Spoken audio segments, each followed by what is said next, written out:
Gjatë raportimit në Komisionin për Çështjet Ligjore dhe Administratën Publike, asnjë deputet i PD-s nuk e pyeti kryekomisionerin e Shërbimit Civil Pranvera Strakosha për djalin e saj Amant Josifi, të dyshuar për mashtrim dhe vjedhje përmes rrjetit të kompanive call center. Vetëm pak muaj më parë, Sali Berisha e përmendte çdo ditë rastin Amant Josifit dhe ndihmën që sipas tij mori nga policia dhe SPAK për t'u arratisur në Dubai.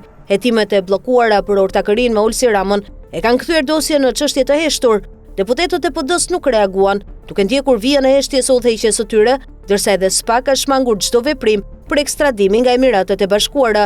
Megjithëse autoritetet spanjolle dhe Europol kanë kërkuar mbylljen e rrjetit të mashtrimit, kompanitë call center të Amant Josifit dhe Ulsi Ramës vijojnë aktivitetin. Kompania APA Liaison SHPK, që shërbente si qendra kryesore e operacioneve, vazhdon të funksionojë me Amant Josifin si pronar të vetëm dhe Arbana Bushajn si administratore. Në aktivitet janë edhe Europe Service Group, Odyssey, Ever Plus, Mizu, Capital Partner, CTA Group, Oritek dhe Volans, si dhe disa lokale dhe subjekte të tjera në emrin e tij dhe familjarëve. Në nëntor 2022, policia spanjolle, Europol dhe SPAK zhvilluan një operacion të përbashkët që përfshinte këto biznese të lidhura me grupin mafioz Milton që operon në Maltë, Izrael, Qipro, Lituani, Estoni dhe Rusi.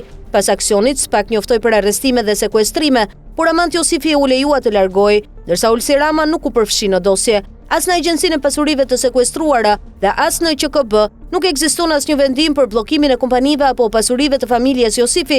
Nuk janë prekur 14 prona përfshirë apartamente, vila, toka, biznese dhe hotele në Tiranë, Sarandë, kompanitë Balkan Investment Group, New Standard, Fast Food International dhe Construction 21 në emër të babait Aleksandër Josifi vijojnë aktivitetin, megjithëse janë dokumentuar si pjesë e rrjetit që riciklon paratë e fituara nga mashtrimet e call centerave.